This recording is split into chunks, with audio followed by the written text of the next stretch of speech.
petit panorama de ces grands personnages, de cette grande fresque poyodine, des grands personnages de fusée. Oui, j'ai peut-être pas besoin de micro. Écoutez, moi je suis beaucoup plus attaché à l'architecture de la terre de Saint-Fargeau, depuis son origine, depuis les modes féodales. On sait dans l'histoire qu'à l'origine il y a Jean de Toussy, les évêques d'Auxerre d'abord, puis Jean de Toussy qui, sur un espèce de rendez-vous de chasse, fortifiait une motte, très probablement une motte sophistiquée, élabore le premier château en grès ferrugineux sur le modèle des châteaux philippiens qu'on retrouve à Ratilly et sur le modèle dont on s'est inspiré pour construire Guédelon. Voilà, j'ai peu d'informations avant cette période-là.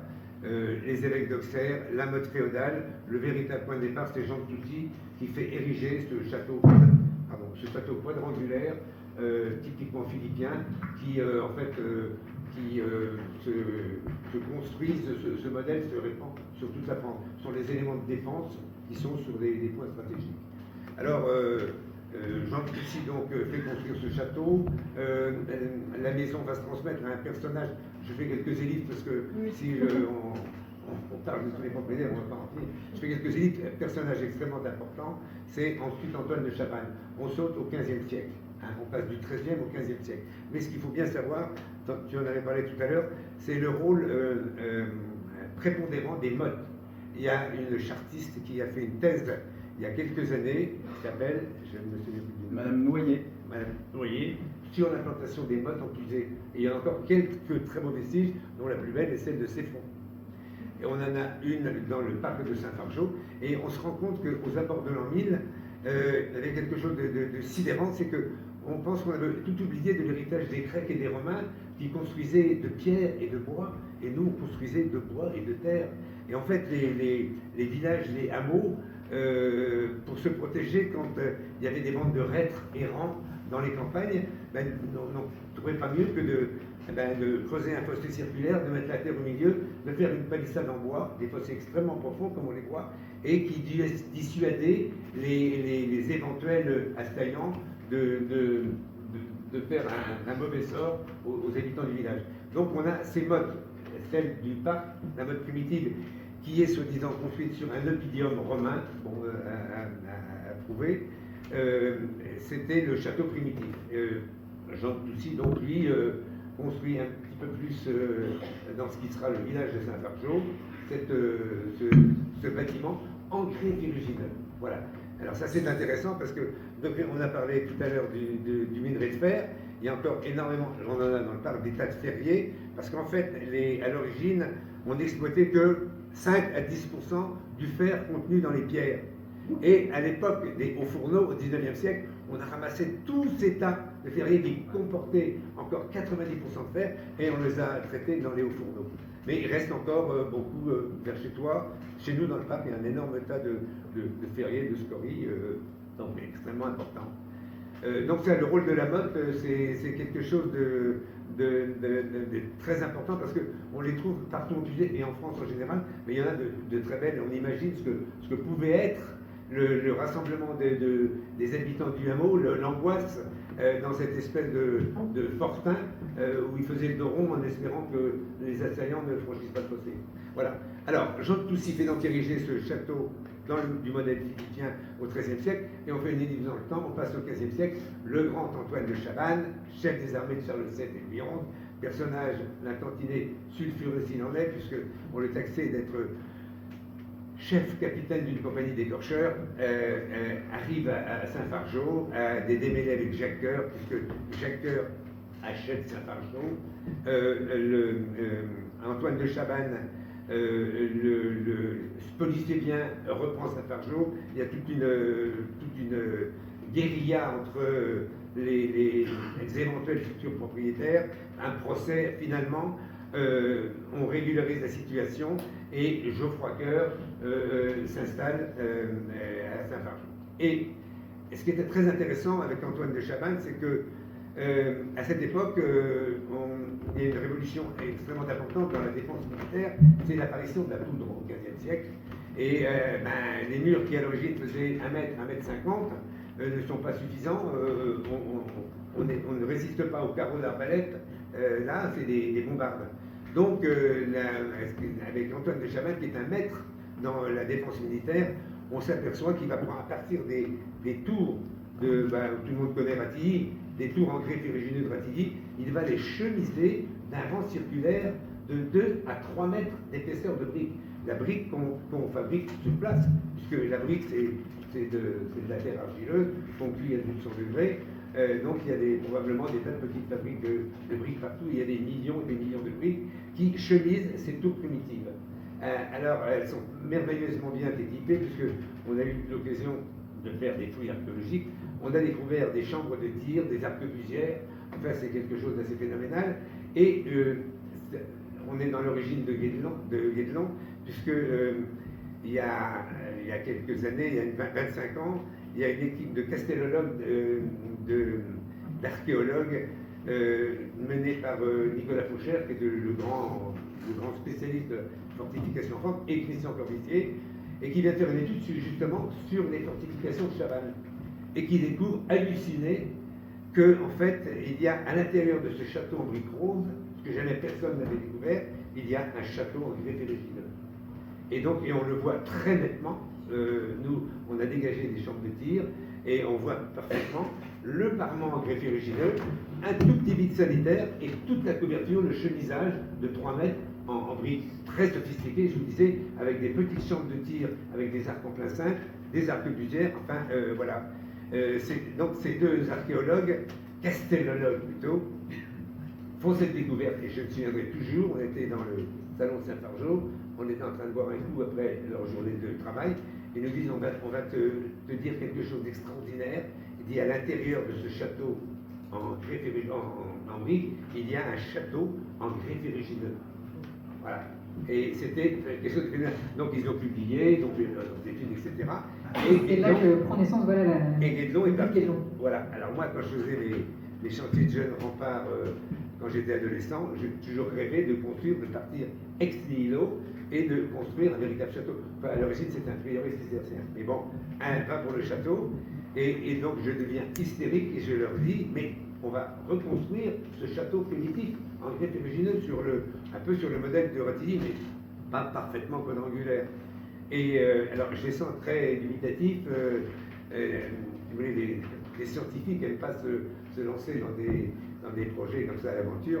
Bref, je les bouscule un petit peu, je les bouscule, et puis ça a été très vite, 1 mois, 2 mois, 6 mois, et Guédelon est né, voilà, à partir de ça, à partir du projet du Saint-Fargeau primitif. Mais comme ce Saint-Fargeau primitif était gigantesque, parce qu'il était fait sur les plans du Saint-Fargeau actuel, on a revu à la baisse et on a opté pour ce château philippien du modèle de Ratilly et bien d'autres. Alors voilà un peu ce qui est très intéressant à Saint-Fargeau sur les transformations architecturales de ce Chabannes.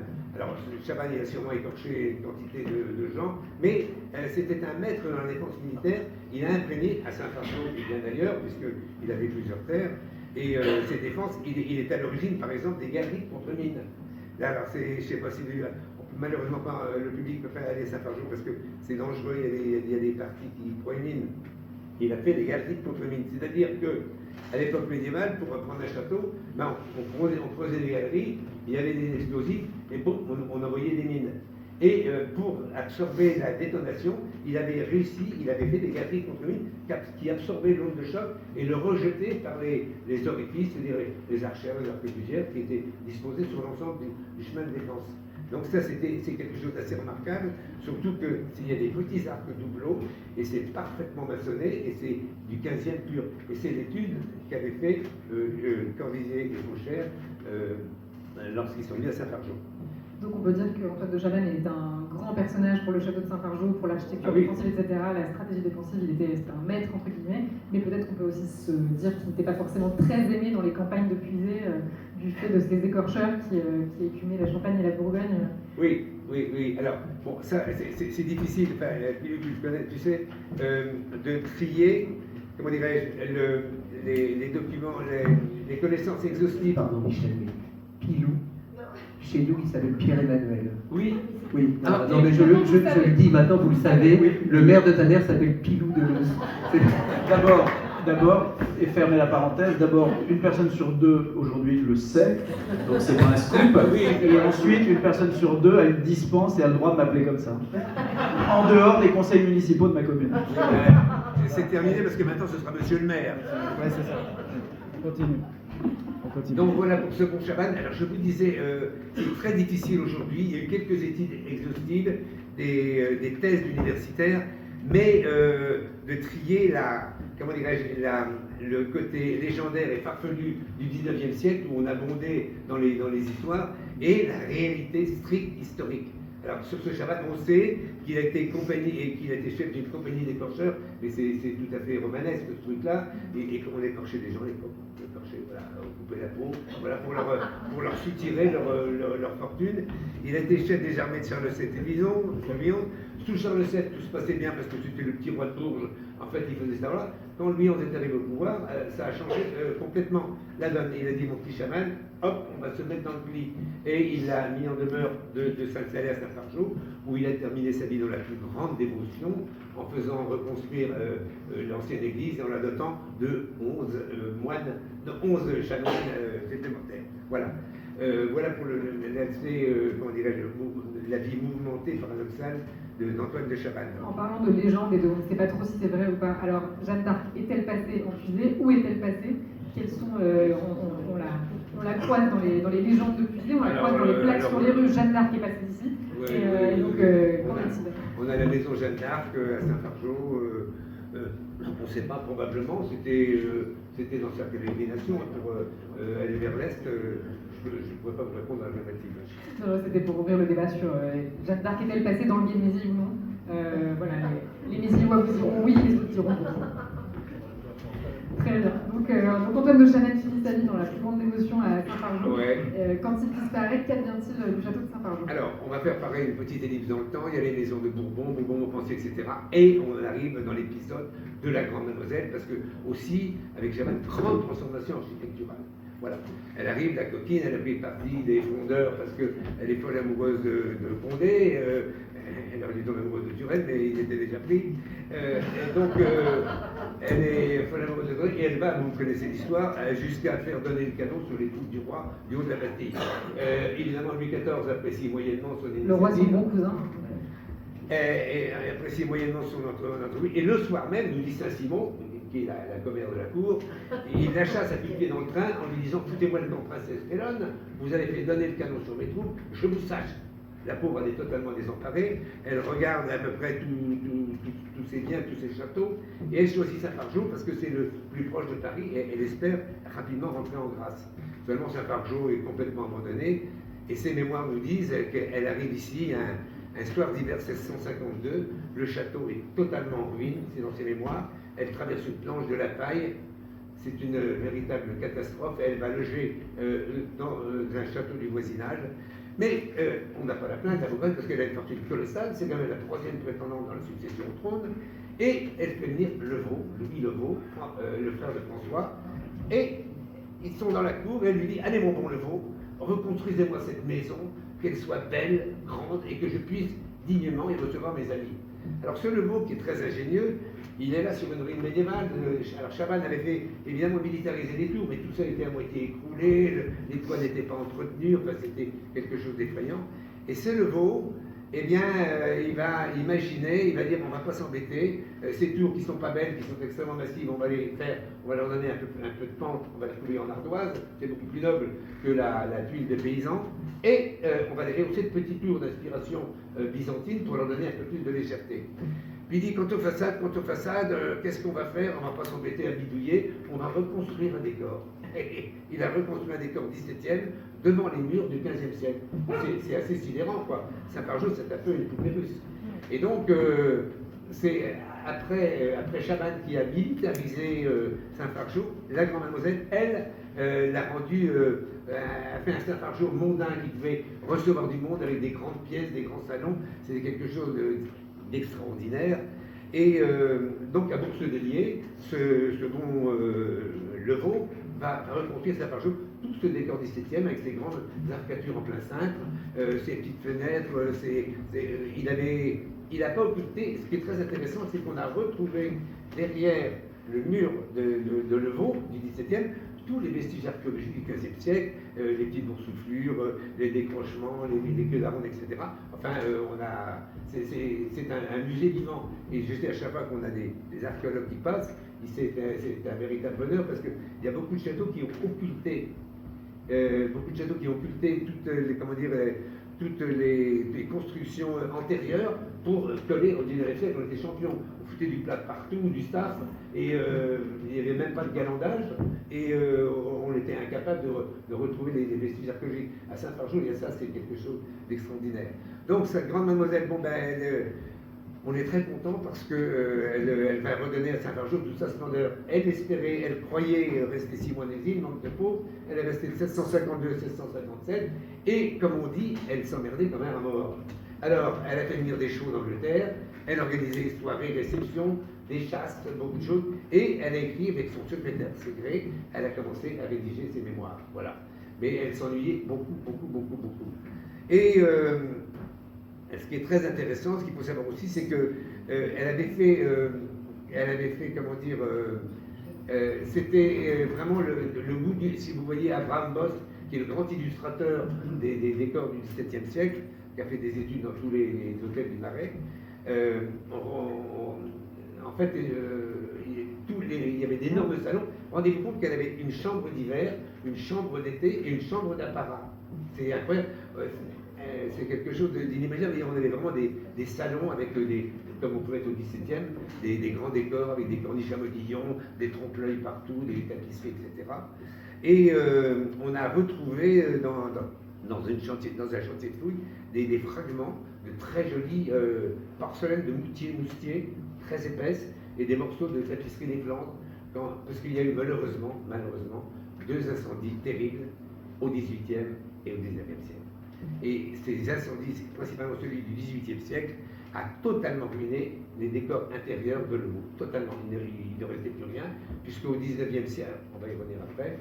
Voilà, donc incendie dévastateur, Levaux intervient à Saint-Fargeau, après Chabannes fait des décors extraordinaires, des grands décors classiques complètement ostentatoires, mais d'une dimension, d'une qualité exceptionnelle, réduit au néant par l'incendie. Saint-Fargeau se vend, ce coquin, alors je vais essayer de faire vite, elle épouse, vous savez, dans un péripétie, Second Lauzun, qui est un petit cadet de Gascogne, mais qui rêve d'avoir une couronne ducale, et qui épouse la grande mademoiselle, évidemment, qui le soir de ses noces, nous dit Saint-Simon, lui botte le derrière en disant, petite fille d'Henri IV, maintenant que nous sommes mariés, va donc tirer mes bottes. Bref, il la maltraite, il l'humilie, il la frappe. On frappait auparavant, c'était une monnaie courante à cette époque. Et bref, elle se sépare de lui. On le dotant de Saint-Fargeau, le coquin. On le dotant de Saint-Fargeau. Et la première chose qu'il fait, évidemment, il vend Saint-Fargeau, Antoine Crozat, et arrive les Le Pelletier. On arrive au XVIIIe siècle, début du XVIIIe siècle. C'est la dynastie Le Pelletier qui va, à ce moment-là, reconstruire en partie Saint-Fargeau. Et qui va construire comme on construisait à l'époque haussmannienne, un petit peu pareil, ostentatoire, mais avec des matériaux beaucoup moins nobles. Et qui, par les travaux, ont occulté complètement, en partie, les beaux décors XVIIe. On vous voit arriver, Michel, à la Révolution, puisque vous venez de citer les Le Pelletier.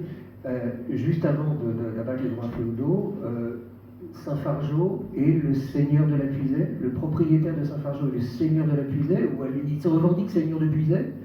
Il se revendique seigneur de Puisaye, le seigneur de Saint-Fargeau. Vous parlez des Le Pelletier? Non, pas des Le Pelletier, justement, la grande mademoiselle, elle est duchesse de Puisaye.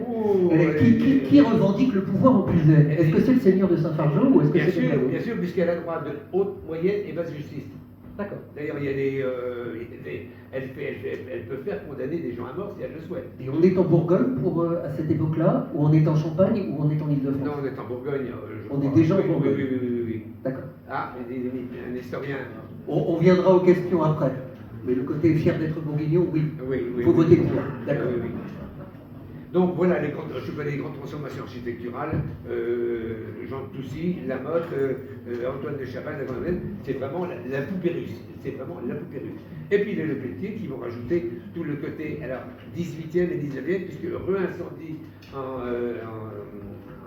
1852, redécore, et il ne subsiste dans le beau décor 17e que la chapelle, avec ses corniches à modillons, ses panneaux, ses chapiteaux ioniques, etc. Malheureusement, tout le reste, et quand on sait ce qu'était. Alors, je vais vous demander un truc très intéressant. Il y a quelques temps, il y a un grand patron d'une banque qui vient visiter Saint-Fargeau. Il est ému, il m'invite à dîner et il me dit écoutez, je veux faire quelque chose. On a une fondation, je veux faire quelque chose. Bref, grosse somme d'argent, et on fait une tentative de reconstruction de la chambre de la Grande Mademoiselle. Alors pour ça, je vois le grand spécialiste du XVIIe siècle, qui est Claude Mignot, universitaire, professeur à la Sorbonne. C'est le grand spécialiste du XVIIe siècle en France. Et je lui commande une étude pour être sûr d'agir avec justesse. Et donc, il me fait, il a fait tout un travail de recherche important en travaillant sur les documents d'Abraham Lotz. Et on a appris donc que ce qu'était Saint-Fargeau, où était la chambre de la Grande Mademoiselle, la chambre d'été, la chambre d'hiver, la chambre d'apparat. La chambre d'apparat, c'est la salle à manger actuelle, très 19e, machin, et c'était la grande chambre d'apparat. On imagine le décor qu'il pouvait y avoir là-dedans, c'est quelque chose d'inimaginable. Je vous citerai quand même, en vitesse, si on a encore 5 minutes, dans les mémoires de la Grande Mademoiselle, qui était d'une fatuité sans borne. Elle disait à tous ses amis qu'elle recevait, au sujet des travaux, je n'ai assurément point perdu à mon temps, et ce bâtiment me donne beaucoup de divertissement.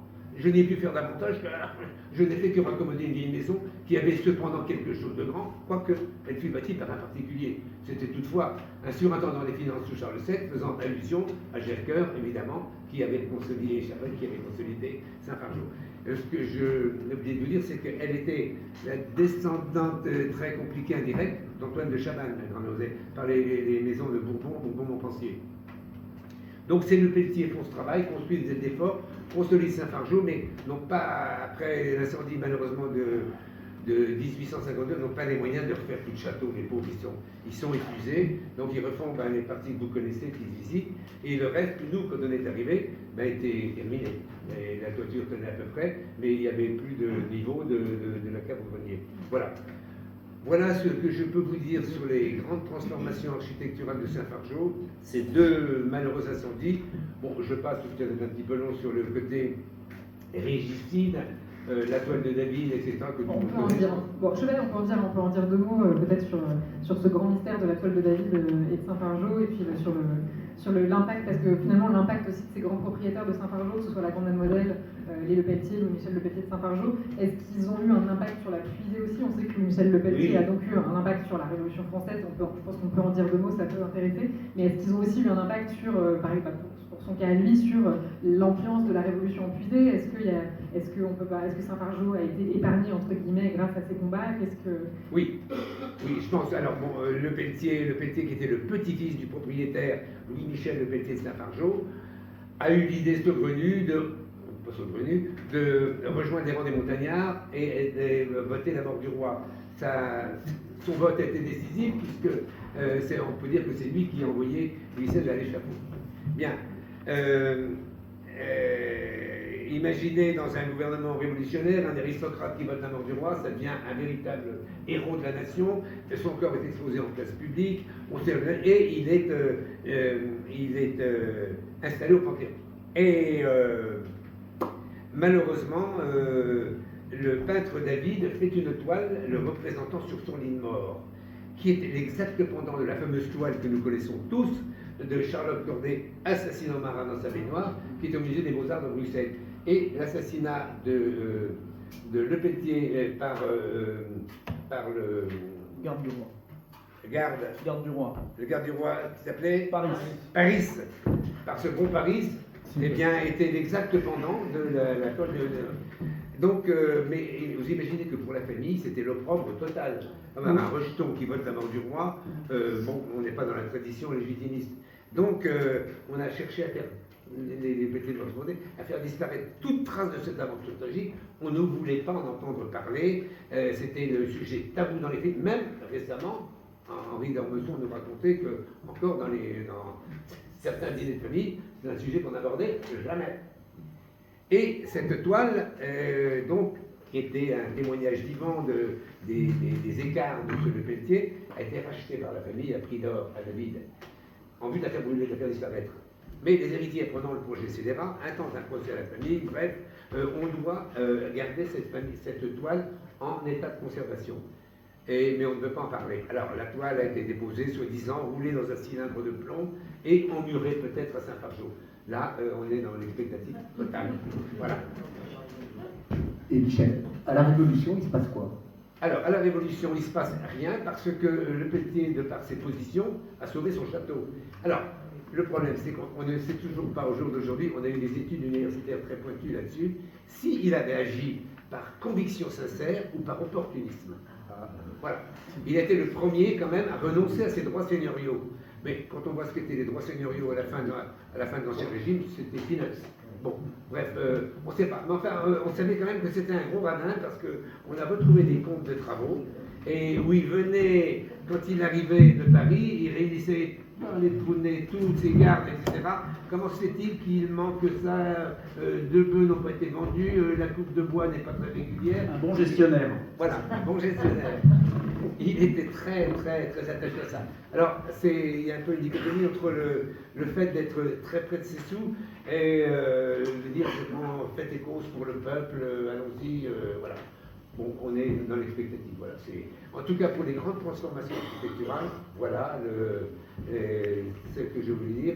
Chabannes, la Grand-Mademoiselle et les Le Pelletier qui ont fait l'histoire de cette grande poupée russe de Saint-Fargeau. Et on peut un peu prolonger avec la famille d'Ormesson qui sont liés au Le Pelletier, mais qui donc, sans grande transformation architecturale, transforment le point de vue français sur Saint-Fargeau avec les écrits d'Ormesson qu'on connaît et la série télé, c'est une série télé qui a été tournée par la suite, qui a fait que Saint-Fargeau et la Puisée ont été au centre de cet acte littéraire.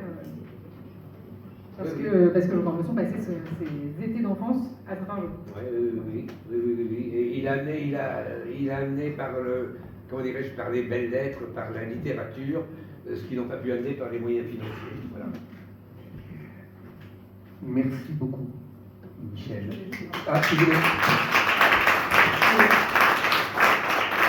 Je voulais juste rajouter un personnage important à l'histoire de Saint-Fargeau, qui est l'arrivée de la famille Guyot à Saint-Fargeau, qui, comme le disait Michel, a récupéré le château dans un état qui n'était pas forcément très glorieux et en très bon état. Et la famille Guyot au sens large, puisque c'est aujourd'hui plusieurs générations qui sont à la manœuvre, qui ont donc été aussi grands œuvriers de la renaissance de Saint-Fargeau et de transformation architecturale au sens transformation et restauration de l'architecture de Saint-Fargeau. Donc restauration, parce que heureusement, le château est entièrement classé intérieur, extérieur et le parc, ce qui veut dire que s'il avait été classé à l'époque de Chabannes ou de la Grand-Mademoiselle, les travaux n'auraient jamais eu lieu, ou n'auraient jamais pu se faire, ou ce serait fait avec, sous certaines conditions. Voilà.